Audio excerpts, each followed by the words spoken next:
Hello students and welcome back to our own channel Gyani academy. मैं हूं नमन अग्रवाल, आप सभी का फेवरेट फैकल्टी, और स्वागत करता हूं आप सभी का एक और नए लेक्चर में, जहां आज से हम स्टार्ट करने वाले हैं आप सभी का एक और नया चैप्टर, जो कि है आपका नेगोशिएबल इंस्ट्रूमेंट्स एक्ट का। तो बिना किसी देरी के शुरू करते हैं अपना काम।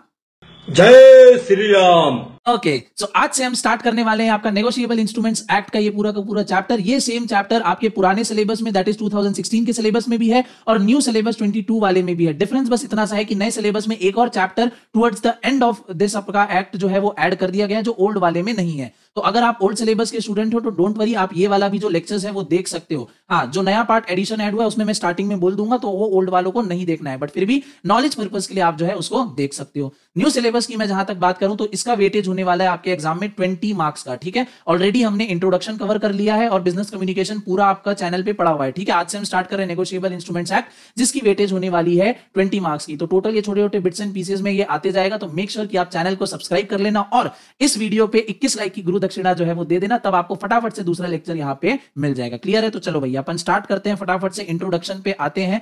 पहला जो हमारा चैप्टर है उसका नाम है characteristics of negotiable instruments. Instruments जो नेगोशिएबल इंस्ट्रूमेंट्स हैं उनका कैरेक्टरिस्टिक्स क्या है, बट उसके पहले हमको ये पता होना चाहिए कि नेगोशिएबल इंस्ट्रूमेंट्स आखिर में होता क्या है। तो ध्यान दो, दो वर्ड्स हमको यहाँ पे दिख रहे हैं, पहला है नेगोशिएबल और दूसरा है इंस्ट्रूमेंट्स। पहला क्या है? नेगोशिएबल, दूसरा है इंस्ट्रूमेंट। इंस्ट्रूमेंट को आप कुछ इस तरीके से समझ लो कि एक डॉक्यूमेंट है। इंस्ट्रूमेंट मतलब यहाँ पे क्या हो गया, एक रिटन डॉक्यूमेंट टाइप की चीज हो गई। क्लियर है? हाँ जी सर। अब आते हैं अपन नेगोशिएबल पे। तो नेगोशिएबल मतलब क्या? तो जनरली हम जब हमारे मन में ये वर्ड आता है नेगोशिएबल, फटाफट से नेगोशिएट, ठीक है, और इस टाइप की चीजें आती है, मतलब बार्गेनिंग करने से रिलेटेड हमारे मन में थॉट्स आने लगते हैं। क्या ये वही सेम चीज है जो हम बाजार में बार्गेनिंग करते हैं? उसके लिए क्या ये एक्ट लाया गया है? Answer is no. यहाँ पे जो नेगोशिएबल है उसका मतलब बार्गेनिंग नहीं है, बट उसका मतलब क्या है? ट्रांसफर करना। उसका क्या मतलब है? ट्रांसफर करना। तो यहां पे नेगोशिएबल का मतलब क्या हुआ? ट्रांसफर करना। इंस्ट्रूमेंट का मतलब क्या हुआ? डॉक्यूमेंट। तो नेगोशिएबल इंस्ट्रूमेंट मतलब it is an document which can be transferred. एक ऐसा डॉक्यूमेंट जो हम ट्रांसफर कर सकते हैं, वो क्या हो गया? Negotiable instrument. इसका एक्ट कब आया था? ईयर क्या है? 1881, यानी इंडिया के इंडिपेंडेंस के भी कितने साल पहले,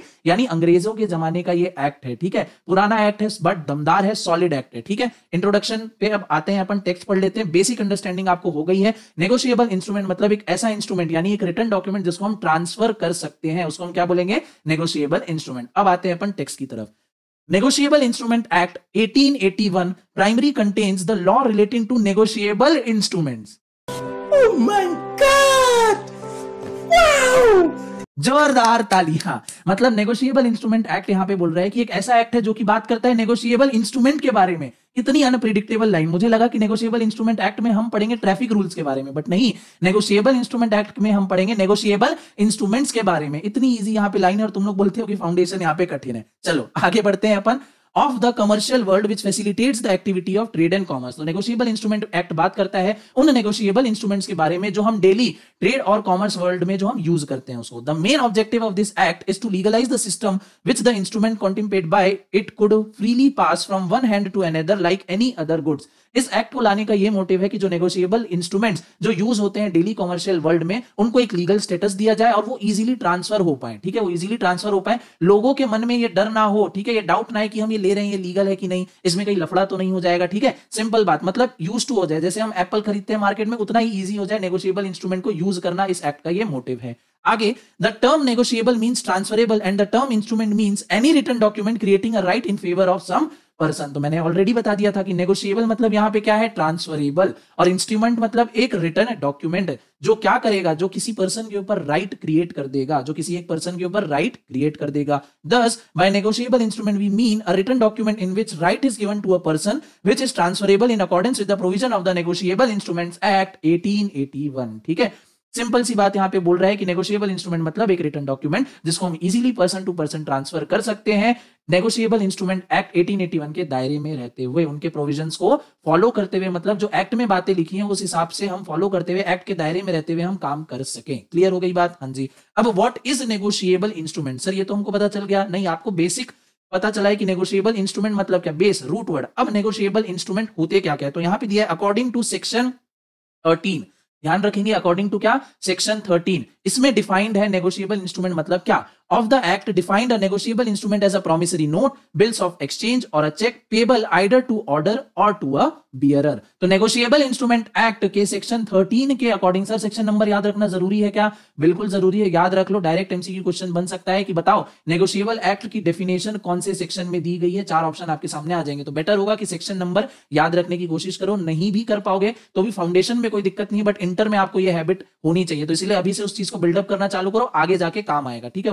और फाइनल लेवल पे तो ये चीज कंपलसरी ही है सेक्शन कोट करना आंसर में, क्लियर है। तो सेक्शन 13 ऑफ द एक्ट बोलता है कि नेगोशिएबल इंस्ट्रूमेंट मतलब promissory note, bills of exchange और चेक। 3 चीजें, क्या क्या? Promissory note, bills of exchange और चेक। ये 3 चीज को हम क्या बोलेंगे? नेगोशिएबल इंस्ट्रूमेंट बोलेंगे। इन 3 चीजों को हम क्या बोलेंगे? नेगोशिएबल इंस्ट्रूमेंट बोलेंगे, क्लियर है? हाँ जी सर। अब ये तीनों चीज आइदर पेबल होंगी किसी के ऑर्डर पे और टू अ बियरर। या तो हम ऑर्डर पे करेंगे कि भैया हमने बोल दिया कि यार पे कर दो, तो सामने वाला पे कर दिया, हमने क्या दिया? ऑर्डर दिया। तो या तो ये चीजें ऑर्डर पे होगी या बियरर पे। बियरर यानी किसी का नाम उसमें नहीं लिखा होगा, जिसको मिला उसका। जैसे फॉर एग्जांपल कि आप सड़क से जा रहे हो, रस्ते पे जा रहे थे, भेलपूरी खा रहे थे, आपको 100 का नोट मिला, तो मैं क्या करूं? जेब में रख के भाग जाओ, ठीक है। ऐसा नहीं करना है। हालांकि हमको उसको जो लीगल वे है कि आप उसको पुलिस स्टेशन में जाके उसको जमा करवाओ, बट हम जनरली क्या करते हैं, हमको 100 रुपए का नोट मिलता है, 500 रुपए का नोट मिलता है, हम चुपके से रख लेते हैं और कोई इस पे आगे कार्रवाई नहीं होती है। क्यों? क्योंकि जो हमारा करेंसी नोट है उसमें किसी का नाम तो नहीं लिखा है कि ये नोट सिर्फ और सिर्फ ये पर्सन यूज करेगा, ये नहीं कर सकता। उस पे लिखा होता है आई प्रॉमिस टू पे द बियरर, मतलब जिसके पास वो पैसा है वो उसका हो गया, ठीक है। जिसके पास वो नोट है उसका जो पोजीशन है, उसका जो टाइटल है, जो ओनरशिप है, वो उस पर्सन के हाथ में रहती है। तो बियरर का मतलब ये किसी का नाम नहीं लिखा हुआ है, जिसको मिला वो उसका हो गया। तो नेगोशिएबल इंस्ट्रूमेंट एक्ट या तो ऑर्डर पे होगा या बियरर पे होगा, ठीक है। अगर ऑर्डर बियरर अभी भी क्लियर नहीं हुआ तो टेंशन मतलब, बहुत बातें अभी करनी है, धीरे धीरे यूज्ड टू हो जाओगे और अच्छी तरीके से क्लियर होते जाएगा। आगे बढ़ते हैं अपन। 10 A negotiable instrument means an instrument the property in which is acquired by anyone who takes a bona fide, ठीक है। bona fide यानी क्या होता है बताएंगे अभी। and for value notwithstanding any defect in the title of the transferer, it need not necessary to be a promissory note, bills of exchange or a check, ठीक है। इंपॉर्टेंट पहले लास्ट टाइम में आते हैं। it need not necessary be a promissory note, bills of exchange या check। अभी हम ऊपर बोल रहे थे कि नेगोशिएबल इंस्ट्रूमेंट मतलब promissory note, bills of exchange और चेक। नीचे लाइन में बोल रहा है कि जरूरी नहीं है कि वो promissory note, bills of exchange और चेक हो। अब ये क्या कंफ्यूजन है भैया? तो सुनो, क्लियर करते हैं अपन इजीली। नेगोशिएबल इंस्ट्रूमेंट एक्ट ये बोलता है कि प्राइमरी रूप से हम 3 ही इंस्ट्रूमेंट को नेगोशिएबल इंस्ट्रूमेंट मानेंगे। क्या क्या? Bills of exchange, promissory note और चेक। इसके अलावा अगर कोई भी अलग इंस्ट्रूमेंट है, इन तीनों के अलावा अगर कोई ऐसा इंस्ट्रूमेंट है जिनके जो कैरेक्टरिस्टिक्स है वो इन तीनों इंस्ट्रूमेंट जैसे होंगे, उसको भी हम नेगोशिएबल इंस्ट्रूमेंट मान लेंगे, ठीक है। कोई भी ऐसा इंस्ट्रूमेंट जिनके कैरेक्टरिस्टिक्स इन तीनों इंस्ट्रूमेंट्स के जैसे ही होंगे, उनको भी हम नेगोशिएबल इंस्ट्रूमेंट मान लेंगे और वो इस एक्ट के दायरे में आ जाएंगे। बट प्राइमरी हम इस एक्ट में किसके बारे में बात करेंगे? Promissory note, bills of exchange और चेक। क्लियर हो गया? अगर कोई भी एक ऐसा इंस्ट्रूमेंट है XYZ जो मान लो प्रॉमिसरी नोट की ही तरह है, बट थोड़े बहुत चेंजेस है, बट जो 100% जो कैरेक्टरिस्टिक है प्रॉमिसरी नोट वाले उसमें है, ठीक है, 1-2 अपने कुछ एडिशनल भी है, तो वो भी क्या हो जाएगा? प्रॉमिसरी नोट की तरह, मतलब वो नेगोशिएबल इंस्ट्रूमेंट एक्ट के दायरे में आ जाएगा। क्लियर हो गई बात? हाँ जी सर। अब ऊपर की जो 3 लाइन थी उसको भी एक्सप्लेन कर देता हूं। नेगोशिएबल इंस्ट्रूमेंट मतलब ऐसा इंस्ट्रूमेंट जिसकी प्रॉपर्टी कोई पर्सन एक्वायर करता है बोनाफाइड तरीके से, बोनाफाइड यानी जेन्युइन तरीके से, ऑनेस्ट तरीके से, क्लियर है। फॉर अ वैल्यू, ऐसे नहीं फ्री फोकट में नहीं, उसने कोई काम किया होगा, उसके बदले में उसको नेगोशिएबल इंस्ट्रूमेंट मिला है। Not with standing any defect in the title of the transferor, जो उसको वो नेगोशिएबल इंस्ट्रूमेंट ट्रांसफरर कर रहा है उसके टाइटल में कोई डिफेक्ट नहीं होना चाहिए, ठीक है। अगर कोई है बट सामने वाला गुड फेथ में ले रहा है तो उसको बेटर टाइटल मिल जाएगा, मतलब एक गुड टाइटल मिल जाएगा, ठीक है। मतलब मान लो एक एक्स है और एक मैं हूं, ठीक है। अब मुझे एक्स ने एक इंस्ट्रूमेंट पास किया, मुझे एक्स ने क्या किया? एक इंस्ट्रूमेंट पास किया, उसमें कुछ हो सकता है, मान लो थोड़ा बहुत डिफेक्ट है। मैंने गुड फेथ में एक्स के ऊपर पूरा भरोसा करके वो इंस्ट्रूमेंट लिया, क्या वो इंस्ट्रूमेंट मुझे लीगली मिलेगा? हाँ जी बिल्कुल मिल जाएगा। क्लियर हो गया? क्यों? क्योंकि मैंने जेन्युइन तरीके से, मैंने ऑनेस्टी के साथ, मैंने सामने वाली के बातों पर विश्वास करके उस चीज को एक्सेप्ट किया है। क्लियर हो गई? हाँ जी सर। और मैंने उसको काम करके भी दिया है, तब मुझे नेगोशिएबल इंस्ट्रूमेंट मिल रहा है। क्लियर हो गया? हाँ जी सर। आगे, A negotiable instrument may be payable to 2 or more persons jointly or may be made payable in alternative to 1 or 2 or 1 or some or of several payee's. मतलब क्या हो गया? नेगोशिएबल इंस्ट्रूमेंट जरूरी है कि 2 लोगों के बीच में ही आपस में डील हो रहा है। मैं बीइंग अ सिंगल पर्सन 3-4 लोगों को at a same time negotiable instrument issue कर सकता हूं। सेम वैसे ही 3-4 पर्सन के नेगोशिएबल इंस्ट्रूमेंट भी मेरे पास आ सकते हैं। मतलब जरूरी है कि ये सिर्फ 2 लोगों के बीच में ही ट्रांजेक्शन हो, 1 to multiple and multiple to 1 भी ये हो सकता है। क्लियर हो गया? हाँ जी सर। नेक्स्ट आते हैं अपन इसके कैरेक्टरिस्टिक्स पे। Characteristics of negotiable instrument act क्या लिखा है? द टर्म नेगोशिएबिलिटी में also extend to other instrument like bill of landing, hundis etcetera. थोड़ी देर पहले याद करो मैं बोल रहा था ऐसे इंस्ट्रूमेंट जिनके कैरेक्टरिस्टिक्स ये जो नेगोशिएबल इंस्ट्रूमेंट है इनसे मैच होंगे उनको भी हम इस एक्ट के अंदर में ले आएंगे, ठीक है। उनके एग्जांपल यहाँ पे लिखे हैं, बिल ऑफ लैडिंग और है अपना हुंडीज, ठीक है। Provides it satisfy the following characteristics. अब इनमें ये कैरेक्टरिस्टिक्स जो है वो होने चाहिए, क्या क्या है। पहला है free and innumerable transfer. Free and innumerable transfer मतलब a negotiable instrument may be transferred by delivery और by endorsement and delivery, and also a negotiable instrument can be transferred ad infinitum, ये एक लैटिन वर्ड है, that is transfer any number of time till it's satisfactory on date of maturity. मतलब कोई भी negotiable instrument कितने बार भी transfer हो सकता है। मैंने एक्स को दिया, एक्स ने वाई को दिया, वाई ने जेड को दिया, जेड ने ए को दिया, ए ने बी को दिया, बी से मेरे पास आया, मैंने सी को दिया, कितने बार भी, 1000 बार भी, 10,000 बार भी, before the date of maturity वो ट्रांसफर हो सकता है। जैसे मान लो मैंने कोई नेगोशिएबल इंस्ट्रूमेंट लिख के दिया कि भैया 3 महीने बाद इसका पेमेंट हो जाएगा। अब उस 3 महीने के अंदर अगर वो 10 हाथ में जाता है, 10,000 हाथ में जाता है, तब भी क्या वो वैलिड रहेगा? बिल्कुल वैलिड रहेगा, ठीक है। कोई भी नेगोशिएबल इंस्ट्रूमेंट को आप कितने बार भी डिफरेंट हैंड्स में ट्रांसफर कर सकते हो, क्लियर है, वो भी फ्रीली, बिना किसी रुकावट के। क्लियर हो गया? हाँ जी सर। अब ये ट्रांसफर बाय डिलीवरी भी हो सकता है और बाय एंडोर्समेंट भी हो सकता है। डिलीवरी मतलब मैंने सामने वाले को दिया, इट इज अ डिलीवरी, मैंने सामने वाले को दिया, ये क्या हो गया? डिलीवरी। अब एंडोर्समेंट क्या है? तो एंडोर्समेंट कुछ इस तरीके से समझो, ठीक है। मैंने एक्स को एक बिल दिया, ठीक है, मैंने एक्स को एक बिल दे दिया कि भैया ये तुम्हारा बिल है, मुझे 2 महीने बाद इसकी तुम पेमेंट कर देना, मुझे 2 महीने बाद पेमेंट कर देना। मान लो मैंने वाई से भी कुछ उधार लेके रखा है पीछे, ठीक है, और वाई भी बोल रहा है कि यार 2 महीने बाद मुझे इतना इतना सम पे कर देना। तो मैं क्या करूंगा, मैं एक्स को डायरेक्ट बोलूंगा कि देख भाई तुझे मुझे इतने पैसे देने थे, इतने पैसे मुझे आगे किसी को देने, तो एक काम कर, तू जाके सीधा वाई को दे देना। तो मैं वो जो इंस्ट्रूमेंट है, वो इंस्ट्रूमेंट में वाई को पकड़ा दूंगा, वाई को बोलूंगा कि भाई इतनी इतनी तारीख को तुम एक्स से पैसा जो है वो रिकवर कर लेना। तो मैंने क्या किया, मैंने नेगोशिएबल इंस्ट्रूमेंट को क्या किया, दूसरे को ट्रांसफर कर दिया। मैंने नेगोशिएबल इंस्ट्रूमेंट क्या किया, दूसरे को ट्रांसफर कर दिया और बोल दिया कि भाई सामने वाली पार्टी से ले लेना। मेरी बात किससे चल रही थी? एक्स से। वाई पिक्चर में था क्या? नहीं था, बट वाई से मेरा एक अलग ही डील हो रहा था पीछे, वाई से मेरा एक अलग ही डील हो रखा था पीछे। तो मैंने बोला कि एक नया बिल लिखने से अच्छा जो पुराना वाला है मैं इधर ट्रांसफर कर देता हूं। सिंपल क्या है, इसकी टोपी उसके सर, but in a legal way. Clear हो गया? हाँ जी sir. Next is free from any defect. Free from defect, the holder in due course obtain the good title of an instrument notwithstanding any defect in the previous holder's title। जो holder in due course होगा उसको हमेशा good title of the instrument मिलेगा। ये हम नहीं देखेंगे कि अगर उसके प्रीवियस वाले होल्डर के टाइटल में डिफेक्ट था या नहीं, ठीक है। मान लो एक्स और वाई है, एक्स के टाइटल में कुछ डिफेक्ट था, वाई ने गुड फेथ में उससे वो इंस्ट्रूमेंट लिया, तो वाई को जो इंस्ट्रूमेंट है वो गुड टाइटल में मिलेगा अगर Y holder in due course है तो। सर अब ये होल्डर इन ड्यू कोर्स क्या होता है? तो होल्डर इन ड्यू कोर्स आगे लिखा है, a holder in due course is one who receives the instrument for consideration before maturity and without any notice as to defect in the title of the transferor.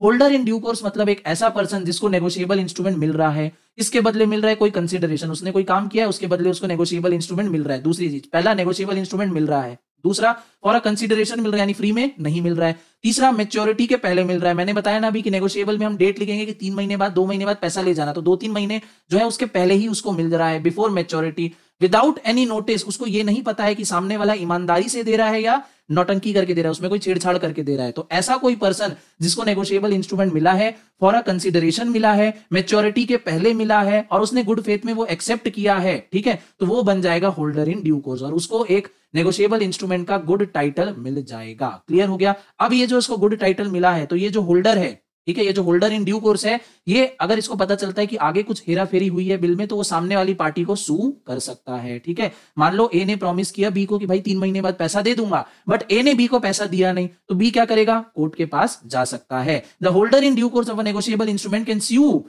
On the instrument in his own name. वो अपने नाम पे क्या कर सकता है? सामने वाली पार्टी को सू कर सकता है, उसके पास ये पावर है। क्लियर? लास्ट आते हैं अपन फोर्थ कैरेक्टरिस्टिक पे, दैट इज प्रिजम्पशन। कुछ प्रिजम्पशन यानी कुछ ऐसी बातें जो जरूरी नहीं है लिखित में हो, इसको हम मान लेंगे, बाय डिफॉल्ट हम मान लेंगे, ठीक है। वो कौन सी बातें देखते हैं?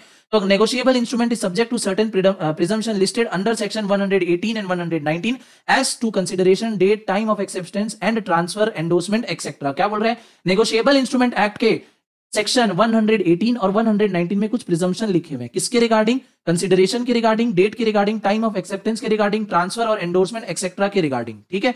ये जो भी प्रिजम्पशन लिखे, प्रिजम्पशन मतलब ऐसी चीजें जो हम बाय डिफॉल्ट मान लेंगे, जो हम बाय डिफॉल्ट मान लेंगे, ठीक है। अब वो क्या है? वो आपको यहाँ पे नीचे ये जो टेबल दिख रही है इस पे अपन आएंगे, बट उसके पहले रेड में जो हाईलाइट है उसको समझ लेते हैं। Note, share certificate with blank transfer deed, deposit receipt and mates receipt are not negotiable instrument. तो ये दो तीन चीजें जो है इसको हम नेगोशिएबल इंस्ट्रूमेंट कंसीडर नहीं करेंगे। अब ये दो तीन चीजें क्या है इस पे हमको ध्यान नहीं देना है, बस नाम याद रख लो कि अगर ऐसा कुछ दिखा तो ये नेगोशिएबल इंस्ट्रूमेंट है क्या नहीं है। क्या क्या? Share certificate with blank transfer deeds, deposit receipts and mates receive, ये सब नेगोशिएबल इंस्ट्रूमेंट नहीं है। These are just mere documents या इंस्ट्रूमेंट आप बोल सकते हो। Clear?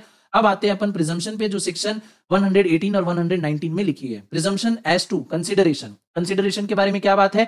Every negotiable instrument made और drawn for consideration and such negotiable instrument was accepted, endorsed, negotiated और ट्रांसफर्ड फॉर कंसिडरेशन। यानी हर एक नेगोशिएबल इंस्ट्रूमेंट किसी ना किसी कंसिडरेशन के लिए बनाया जाएगा। फ्री फोकट में कोई भी नेगोशिएबल इंस्ट्रूमेंट नहीं बनाया जाएगा। ठीक है? न्यूटन का जो थर्ड लॉ था ना, every action has it equal and opposite reaction, her action का रिएक्शन होगा। वैसे ही हर नेगोशिएबल इंस्ट्रूमेंट के पीछे कोई ना कोई कंसिडरेशन होगा। If there is no consideration there can not be a valid negotiable instrument. खत्म। 8, हर नेगोशिएबल इंस्ट्रूमेंट पे डेट होनी ही चाहिए कि भैया वो नेगोशिएबल इंस्ट्रूमेंट बनाया कब गया था। Time of acceptance, every bills of exchange was accepted within a reasonable period of time after the date mentioned therein but before the date of its maturity। यानी टाइम ऑफ एक्सेप्टेंस, जो bills of exchange है उसको accept करने की जरूरत पड़ती है, वो एक्सेप्ट कब करेंगे? जाहिर सी बात है मैच्योरिटी के पहले तक कोई भी बिल्स ऑफ एक्सचेंज जो है वो एक्सेप्ट हो जाना चाहिए। Time of transfer, every transfer of negotiable instrument was made before it's maturity. Maturity के पहले जो भी है नेगोशिएबल इंस्ट्रूमेंट का ट्रांसफर हो जाना चाहिए, मैच्योरिटी के बाद नहीं होना चाहिए। जैसे मैंने बोला कि भैया 25 दिसंबर को मुझे पैसा मिल जाना चाहिए, तो 25 दिसंबर को मिल जाना चाहिए। उसके बाद हुआ तो फिर गड़बड़ है, आपको पता है केस वगैरह होगा वहां पे। ठीक है? Next is order of endorsement. Endorsements appearing on a negotiable instrument were made in the order in which they appear thereon। ठीक है? जिस हिसाब से जो एंडोर्समेंट होगा उस वो मतलब क्रोनोलॉजिकली वहां पे अरेंज होगा। स्टैम्प, तो भैया सील ठप्पा लगना चाहिए। That a lost promissory note, bills of exchange और चेक वाज ड्यूली स्टैम्प। ठीक है? स्टैंपिंग वगैरह होनी चाहिए promissory note, bills of exchange में। Holder in due course, that the holder of a negotiable instrument is a holder in due course. Fact of dishonour, section 119। In a suit for a dishonour of negotiable instrument the court shall on proof of protest presume the fact of dishonor unless and until it is disapproved। ठीक है? क्या बोल रहा है यहाँ पे कि इन case, ठीक है, in a suit of the dishonour of negotiable instrument, जब भी कभी नेगोशिएबल इंस्ट्रूमेंट डिसऑनर हो जाए तो court on the proof of protest, ठीक है, नोटरी वगैरह चार्जेस वगैरह पे कर रहे हैं, आपने रजिस्टर करवाया है उसको, presume the fact of dishonour unless it is until it is disapproved। तो कोर्ट ये मान लेगा कि अगर उसमें प्रोटेस्ट हुआ है तो भैया वो आपका जो डिसऑनर वगैरह पूरी तरीके से हो गया, अनलेस इट इज डिसप्रूव। ठीक है? आगे नोट में क्या है? 2 पॉइंट है सिंपल से। Where the negotiable instrument had been obtained from his lawful owner or custodian by means of an offense or fraud for unlawful consideration, the burden of providing proof that the holder is a holder in due course lies upon him। क्या बोल रहे हैं? अगर कोई भी negotiable instrument obtain किया गया है किसी लॉफुल ओनर से, कोई भी नेगोशिएबल इंस्ट्रूमेंट ऑब्टेन किया गया है किसी भी लॉफुल ओनर से, बट उल्टे सीधे तरीके से, या तो कंसिडरेशन बराबर नहीं है या कोई ऑफेंस या फ्रॉड करके हमने किया है, और सामने वाला बोल रहा है कि भैया मैं तो होल्डर इन ड्यू कोर्स हूं, यानी मैंने पूरी ईमानदारी से इस नेगोशिएबल इंस्ट्रूमेंट को अपने पास रखा है, मेरे पास है, तो उसको ये प्रूफ करना पड़ेगा कि आप सही हो। क्लियर है? नहीं समझ में आया? एक बार फिर से रिपीट कर देते हैं। एक पर्सन ने, ठीक है, किसी से नेगोशिएबल इंस्ट्रूमेंट लिया, ठीक है, एक पर्सन ने, ए ने बी से क्या है नेगोशिएबल इंस्ट्रूमेंट लिया बट अनलॉफुल तरीके से। अब ए बोल रहा है कि भैया मैं तो होल्डर इन ड्यू कोर्स हूं, होल्डर इन ड्यू कोर्स मतलब एकदम ईमानदार सच्चा आदमी हूं, तब उसको ये प्रूफ करना पड़ेगा कि नहीं करना पड़ेगा? अगर बी बोले कि भैया तुमने तो मुझसे गलत तरीके से लिया, तो ए को प्रूफ करना पड़ेगा कि मैं होल्डर इन ड्यू कोर्स हूं, मैंने ईमानदारी से बिना कोई हेराफेरी किए क्या किया है, ये इंस्ट्रूमेंट लिया है। अब वो कैसे प्रूफ करेगा ये उसके ऊपर है, लीगल मैटर है, अपन इसमें नहीं जाएंगे, अपन आएंगे पॉइंट 2 पे। पॉइंट 2 क्या बोल रहा है? The negotiable instrument act will not affect section 21 of the Indian paper currency act 1871 और any local usages relating to any instrument in local language. ठीक है? Negotiable instrument act section 21 of the Indian paper currency act पे apply नहीं होगा। ठीक है? अब section 21 क्या है इंडियन पेपर करेंसी एक्ट का, हमको कोई मतलब नहीं है जानने से, अपने कोर्स में नहीं है, बस इतना समझ लो कि negotiable instrument act Indian paper currency act 1871 के सेक्शन 21 पे अप्लाई नहीं होगा। क्लियर हो गई बात? हाँ जी सर। नेक्स्ट हमको टॉपिक दिख रहा है types of negotiable instrument, but इसको हम करेंगे नेक्स्ट लेक्चर में। आज की क्लास को हम यहीं पे रैप अप करेंगे। आई होप आपको सारे कॉन्सेप्ट जो है समझ में आए होंगे। फिर भी अगर कोई डाउट रह जाता है, कमेंट सेक्शन आपके लिए खुला है, आप कमेंट कर सकते हो, हमारी तरफ से आपको रिप्लाई जरूर से आ जाएगा। वीडियो के लास्ट तक बने रहने के लिए दिल से धन्यवाद।